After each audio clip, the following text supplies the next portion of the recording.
Okay, lecture time, lecture time.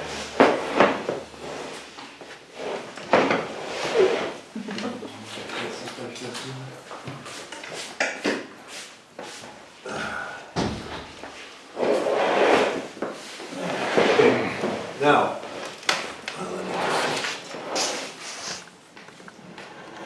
oh, wait a minute, let me just do it the other way. Okay. Okay, this is better now. So maybe we should talk about this thumb thing, right?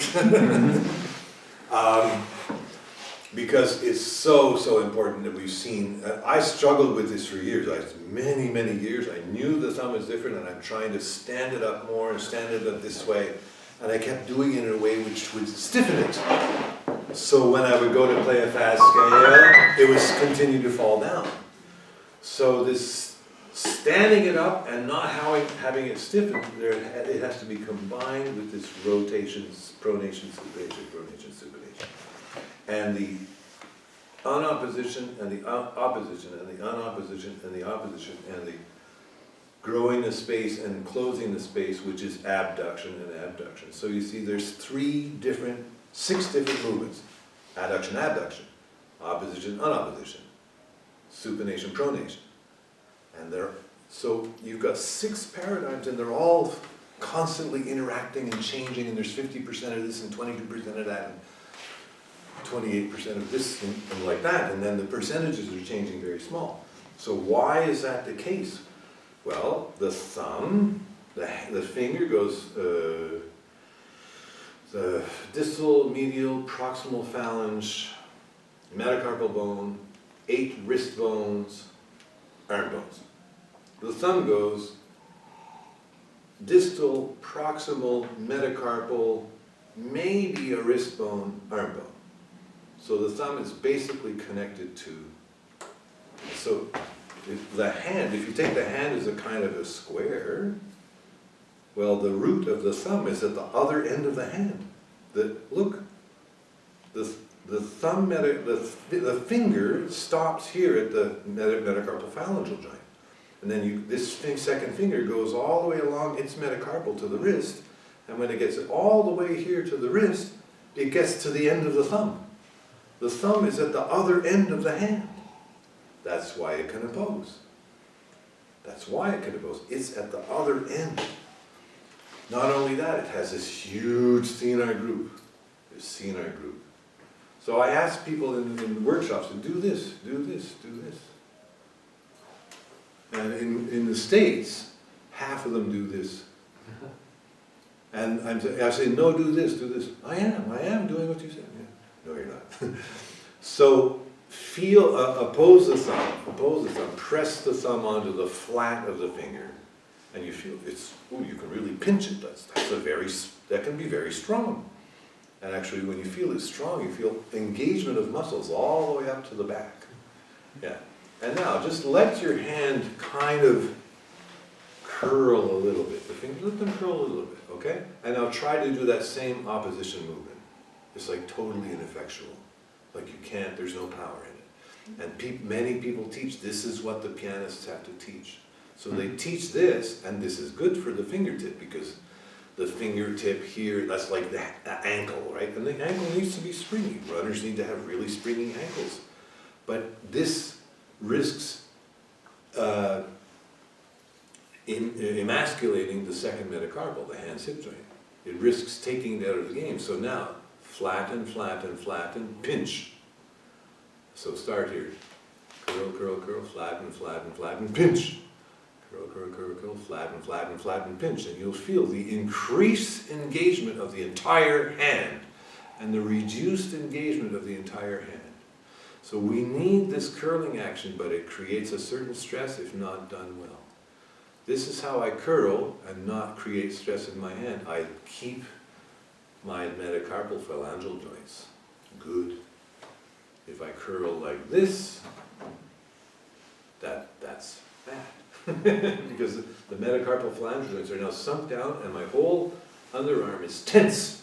So if you did that on your leg, so try going on your leg, just standing up and feeling your underarm. What are the muscles like here? No, put your hand on the other hand. So you put the hand on the underarm and you help it maybe even stand up a little, and you just make it stand up, and these are nice big hip joints, and it's very light, and then these are soft as a baby's bottom. And then you come back down here, and then you curl the finger and pull the hand, but leave the hand, these knuckles down, and feel what happened in your arm here. Those muscles got tense. And now, oh, just don't do that. Let them loose again. And now try again. Oof, oh man, they're really tense, ouch. And then, oh, they stayed completely loose. And then if you went like this, they would also stay completely loose, because now the fingers are curled, but the hip joint did not collapse. It stayed good. So this is the kind of dynamics we're bringing to the piano, but all that I just did without the thumb. Did you see? I just did fingers, fingers, fingers, fingers. The thumb was just to the side doing nothing the whole time. But now, if I curl the thumb and touch like that, feel how tense the forearm muscles are. And now if I lightly touch the flat thumb to the flat fingers, there's actually a little bit of engagement. You can feel, oh, engagement, engagement. But it's not tense, it's just engaged. And if you do that, it's even better.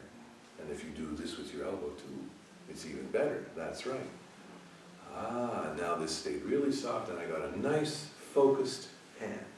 So this bird beak is a wonderful way of bringing the hand, like tremendously well-organized hand structure to the key. And because part of it is that we can do this away from the piano, but as soon as we go to the piano, we have all our old associations of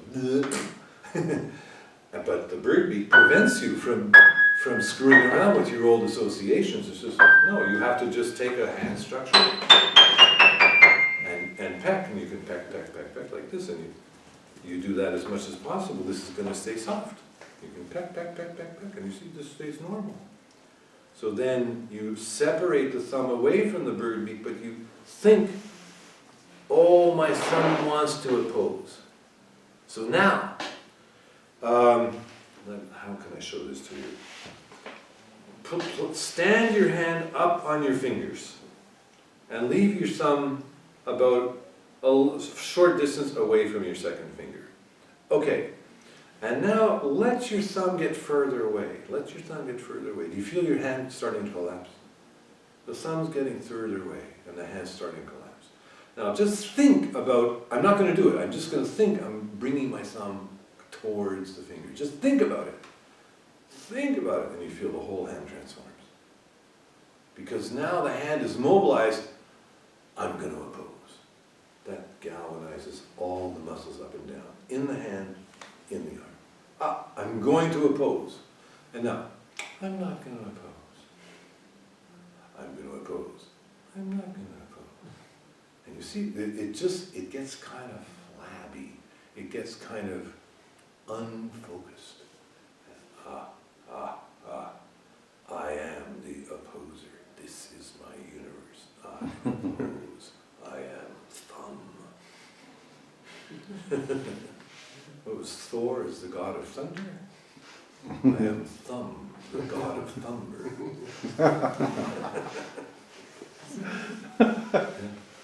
But it's amazing, if you're playing, I can do it on key. If I just play, that's not bad, and my thumb is neutral. And now I'm just going to think, in the middle of that, I'm going to think, oh, I want to oppose my thumb. It got faster because I just wanted to oppose my thumb. When I want to oppose my thumb, the elasticity, it's like the elastics get pulled a little tighter. And that means there's more good tonus available to move the fingers quickly. It's different from tension. Muscle tonus is holding, yes, I'm holding, yes, I'm holding. But these holding contractions help me move. Muscle tension is holding contractions that stop me from moving. So they're both holding contractions, but functionally they're the opposite. So you can see now I'm going to tense my hip joint. I can't move. But now look, the hip joint, the muscles of my hip joint are obviously still holding it. If they weren't holding it, I would fall down. But they don't, I don't fall down. I don't fall down. I can even walk. Look. So this interplay of muscular states, contracting, moving, contracting, tonus, holding to facilitate movement, contracting, holding to stop movement, parasitic contraction. Those three states are very, very important, and we're working with the interplay of those states as we play.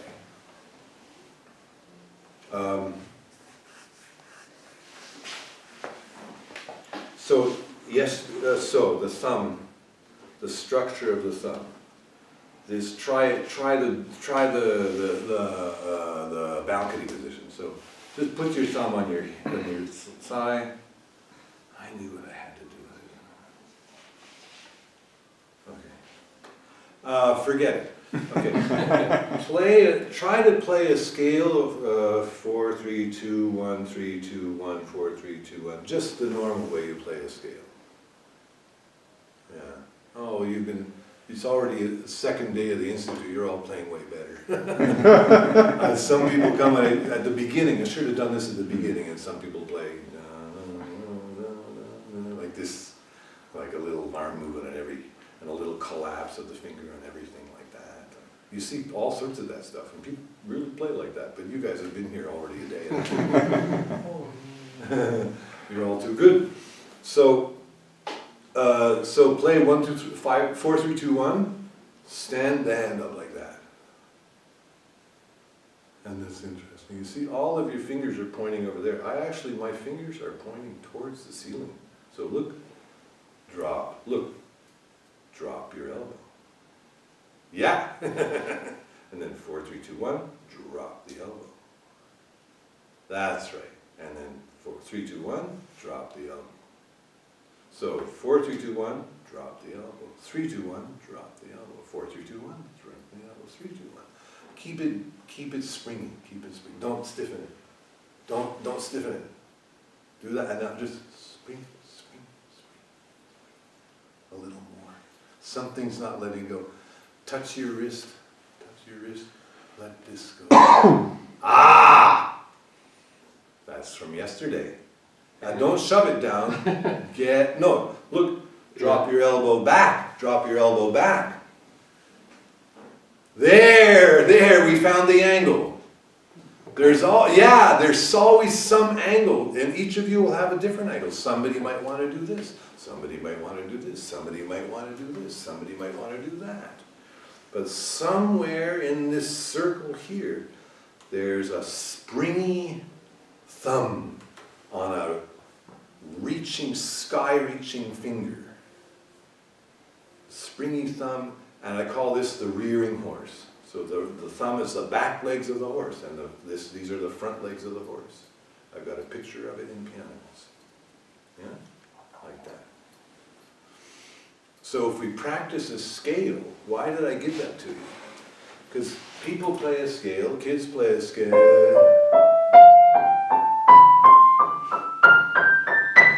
There's a bang on the thumb. And now I'm asking you to bang the thumb more. But this is a dysfunctional bang. So the faster you go,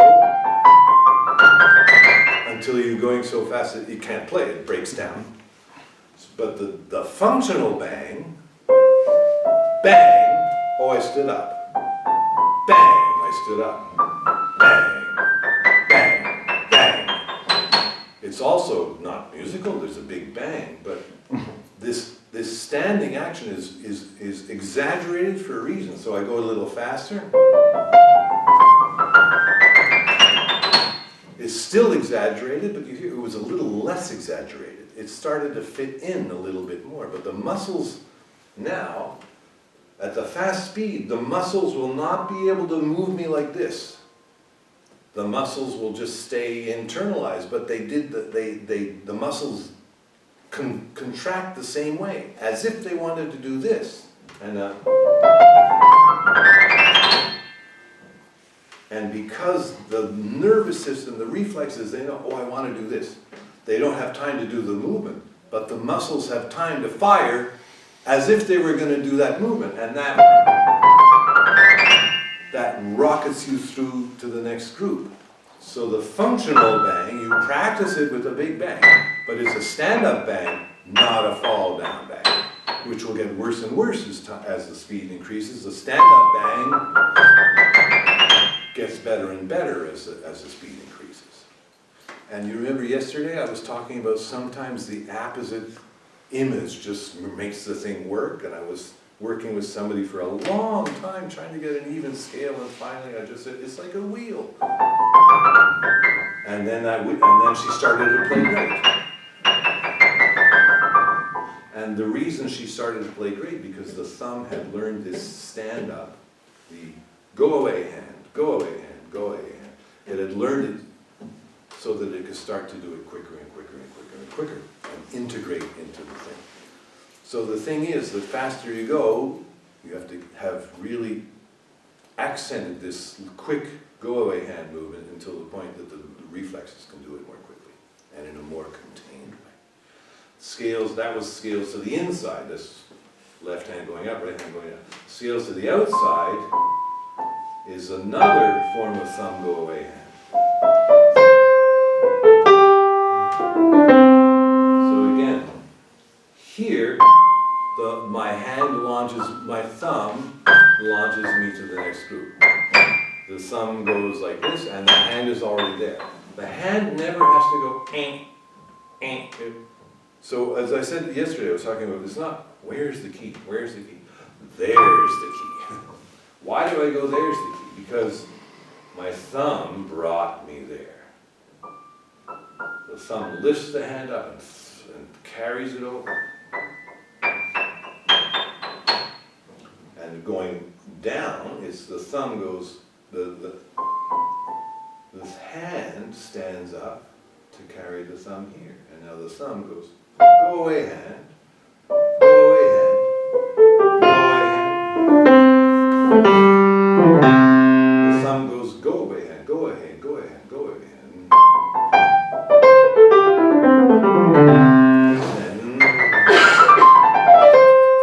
So again, the faster you go, that go-away hand gets less and less visible, but it's still there inside. The muscles are still firing to launch you through the groove. Sorry.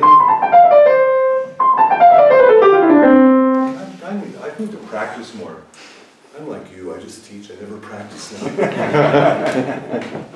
Bad. Can't lead workshops. So, but you get the point. Yeah. In arpeggios, it's just worse. And you practice boom, boom, you can boom, boom, boom, and then boom.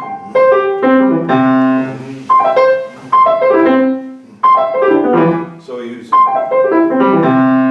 very quickly, when you really exaggerate it, go away, go away, go away. You very quickly find this lightness. You're just going. You're freeing. You're almost above the keys like that, because you have taught yourself not to fall into the fucking key. It's very simple. But the thumb is huge in helping you go. Again, if I go with this, where's the key movement? It means my thumb didn't do doodly squat. My thumb was inert. My thumb was dead. And now, the thumb gets alive. The thumb gets alive. The thumb gets alive. So now it's and it very quickly integrates into da-da-da-da-da-da. And then the ultimate test is if it's 1, 2.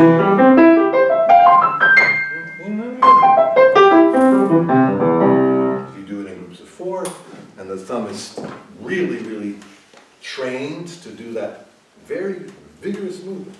Go away hand, go away hand, go, launch the hand. So, I think I skipped over part of my thumb lecture. I like to talk a lot about just how it's so weird in terms of how different it is from a finger. In Pianimals, I actually had my artists make an archaeology site where they found 2 skeletons, or they found 1 skeleton, and one side of the skeleton was normal, and the other side of the skeleton had a foot and a leg, and no pelvis. And the leg just attaches to the spine. And And that's the thumb. And then the other leg, it attaches to the pelvis and then the spine. And then I drew a hand beside with the thumb showing all the equivalences and another finger over here showing the equivalences. So it was kind of a graphical way to try to impress it upon people. Like, for the thumb, there's no pelvis. That's the hand's pelvis. The thumb just bypasses it completely. And so therefore, you know, if I really had a leg that was attached directly to my spine, if this half of my pelvis didn't exist, then I would probably walk something like this. So if we just try to make the thumb like a finger, it's going to walk like this. So we have to do all this stuff to equalize the structural inequality. So I say the thumb is like the ugly duckling. The thumb, it's like, it doesn't function like a finger. So if you try to make it like a finger, it's just going to be an ugly duckling. But if you realize it's a swan, it has this totally different, amazing, much bigger wingspan, much greater capacity for movement, then that swan is going to end up carrying all his little ducky friends and everybody's going to be happy.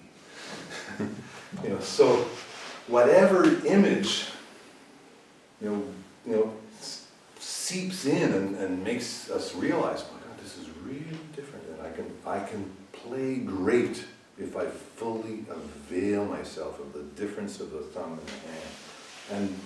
And many of my limitations as a pianist are from trying to make the thumb like a finger. And the whole hand is basically screwed. Because you see, I'm already in codependence.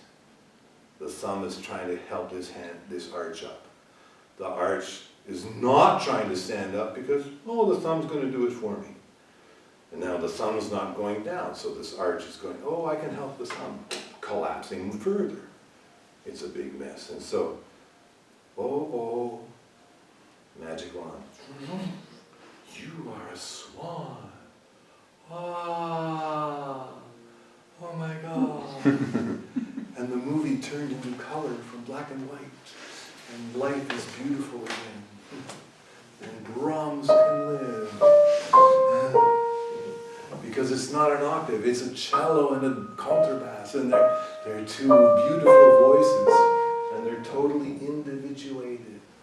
And the notes of a chord are totally individuated, because the stand up here and the stand up there allow these many fingers to be totally, totally free in their movement, and to color the notes as is their wont.